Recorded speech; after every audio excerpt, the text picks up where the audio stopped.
호모시스테인이라는 물질이 몸에서 경미하게 증가하면 기억력이 감소될 확률이 1.4배, 중간치로 높다면 2.5배까지 올라간다고 합니다. 호모시스테인이 무엇인지, 어떻게 하면 줄일 수 있는지 쉽게 알려드릴 테니 편하게 영상 끝까지 시청해주세요. 갑자기 사소한 것들이 기억나지 않고 까먹는 경우가 자주 생길 때 치매로 발전하는 건 아닌지 한 번쯤 걱정해 보셨을 건데요. 유튜브에 치매 관련 영양제를 검색해보면 전문가분들이 무슨 영어로 된 의학 용어를 나열해서 설명해 주신다거나 도저히 어디서 구하는지 모를 9가지 10가지 영양 성분을 추천하는 경우를 종종 볼 수 있어요. 저도 좀 찾아봤는데 도대체 어떻게 무엇을 먹으라는 건지 얼마나 먹으라는 건지 알 수가 없어서 이런 내용을 제가 직접 알려드리려고 영상 만들었습니다. 치매 예방과 관련된 영양제 우선순위를 딱 알려드리고 인터넷으로 쉽게 구할 수 있는 것 위주로 정리해서 알려드릴게요. 치매를 일으키는 대표적인 원인은 뇌에서 기억을 담당하는 세포인 신경세포가 죽기 때문인데요. 신경세포를 죽인다고 알려진 것이 베타아밀로이드 단백질이라는 거예요. 알츠하이머 질환을 가지는 환자의 뇌를 관찰하면 이 베타아밀로이드를 많이 볼 수 있는데요. 이 베타아밀로이드 생성을 촉진하는 물질이 바로 호모시스테인입니다. 해당 논문 자료를 보면 초기 알츠하이머병 환자에게서 호모시스테인 농도가 높다는 것을 확인할 수가 있는데요. 호모시스테인은 우리가 먹는 단백질의 일부가 변형된 거라고 보시면 돼요. 육류나 계란 같은 단백질원을 섭취하게 되면 몸이 정상 상태일 때는 단백질이 소화, 분해돼서 생성되는 메치오닌이라는 물질이 호모시스테인을 거쳐서 시스테인으로 자연스럽게 변경이 되는데 특정 비타민이 부족하게 되면 호모시스테인이 시스테인으로 변하지 못해서 이 물질이 쌓이게 됩니다. 이 물질은 혈관의 독성으로 작용해서 뇌졸중도 일으키고 심혈관 질환, 골다공증, 지방간 등등 나쁜 역할을 하고 앞에서 언급했던 치매의 원인 물질인 베타아밀로이드 역시 생성을 촉진합니다. 2009년에 질병관리본부에서 발표된 보도 자료를 보면 경도 인지장애, 즉 치매 전 단계인 환자 1215명을 조사했을 때 이 호모시스테인 농도가 경미하게 높은 경우 기억력이 감소될 확률이 1.4배, 중간치로 높을 경우 2.5배까지 확률이 높아지는 것을 확인할 수 있어요. 이 호모시스테인을 없애는 비타민 성분이 바로 비타민 B군, 그 중에서도 비타민 B6, 비타민 B9, 비타민 B12, 피리독신, 엽산, 코발라민입니다. 이 세 가지 비타민 성분이 발생하는 호모시스테인을 즉각적으로 없애주고 자료를 보면 호모시스테인 농도가 높은 노인에게서 해당 비타민 성분이 낮은 것을 관찰할 수 있어요.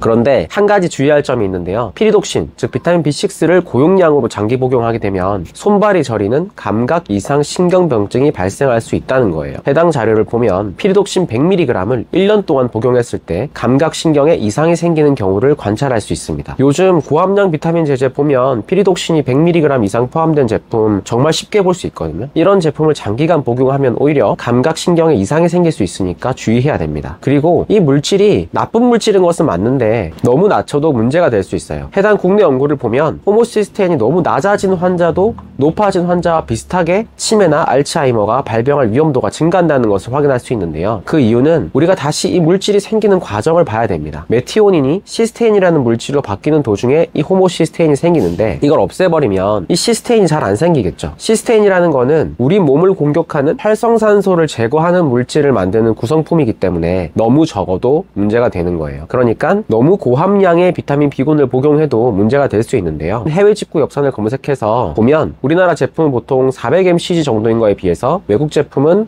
5000, 1700, 800인 것들도 많고 해외 직구 코발라민 역시 국내에는 500마이크로그램인 거에 비해 적게는 2배, 많게는 10배까지 함량이 심하게 많은 제품이 있더라고요. 호모시스테인 수치를 너무 낮춰도 문제가 될 수 있으니까 이런 직구 제품들은 피하시는 것이 좋습니다. 주변에서 쉽게 구할 수 있는 대표적인 제품으로 저희 약국에 있는 영양제를 기준으로 설명드리면 이렇게 피리독신이 100mg 이상 들어있거나 125mg 들어있는 제품은 피하시고 엽산과 코발라민이 적정량 포함되어 있는 제품을 선택하시면 돼요. 치매 예방 영양제 중에 단 한 가지를 골라야 한다면 저는 비타민 B군 영양제를 추천해드리고 싶네요. 두 번째 추천하는 성분은 포스파티딜세린입니다. 포스파티딜세린은 뇌세포를 구성하는 구성 요소 중에 한 개인데요. 기억에 관여하는 뇌세포의 특정 부분이 나이가 들어감에 따라서 점차 감소하게 되는데 이것을 재생시켜주는 게 바로 포스파티딜세린이에요. 해당 메타 분석을 보면 포스파티딜세린의 인지 능력 개선 가능성에 대해서 언급을 하고 있고요. 1일 300mg 정도를 복용하시면 되고 주변 약국에 가셔서 포스파티딜 300mg 달라고 하시면 대부분 있을 겁니다. 보통 플라보노이드와 항산화 성분이 같이 들어가 있어요. 세 번째 추천하는 성분은 오메가3인데요. 오메가3의 DHA가 베타아밀로이드 단백질이 생성하는 독소 성분으로부터 신경세포를 보호하는 역할을 합니다. 해당 논문을 보면 치매가 없는 노인 1135명을 대상으로 장기간 오메가3를 복용했을 때 치매 위험이 64%까지 낮춰지는 것을 확인할 수가 있어요. 그런데 아무 오메가3나 복용하시면 안 되고요. 오메가3는 기름 성분이기 되기 때문에 산패를 막아주는 장치가 있는 제품을 선택하시는 게 좋은데요. 대표적으로 PTP 포장인 거, 비타민 E 함유 여부, 좋은 초임계 추출 여부가 있습니다. 또 함량이 높고 RTG라고 해서 좀 더 위장 부작용이 낮고 흡수율이 높은 제형도 있습니다. 마지막으로 추천한 영양제는 항산화제인 비타민 C, E 셀레늄이에요. 다만 이 항산화제는 치매 예방과 관련해서는 아직 확실하게 정해진 것은 없습니다. 활성산소가 뇌의 신경세포를 공격하니까 항산화제를 먹어서 이를 보호한다는 기전인데요. 이거를 먹어서 뭐 치매가 예방된다는 내용보다 치매 환자에게서 항산화제가 많이 감소되어 있다 이 정도로만 결론을 내는 자료들이 많았어요. 그래서 항산화제가 필수는 아니지만 뭐 비타민 C 같은 경우에는 저렴하기도 하고 피로나 면역에도 도움이 되니까 하나 정도는 복용하시는 것을 추천해드리고 싶네요. 약국에 가시면 아마 고려온난 비타민C나 경남지약 비타민C처럼 저렴하고 함량 좋은 제품들 많으니까 그런 거 선택하시면 됩니다. 만약 위가 약하거나 위염 같은 질환이 있으면은 일반 비타민C보다는 중성 비타민C 제품을 복용하시면 좀 더 석이 덜 괴로우실 거예요. 저희 약국에서 취급하는 영양제들은 유튜브 특성상 광고로 오인될 수 있어서 바로 알려드리기 힘든 점 양해 부탁드리고요. 아래 고정 댓글을 보시면 약국 카카오톡 채널에 접속할 수 있는 링크가 있으니까 그쪽을 클릭하셔서 질문 주시면 언제든지 답변 드리겠습니다. 그럼 오늘도 건강한 하루 되길 진심으로 바라겠습니다. 감사합니다.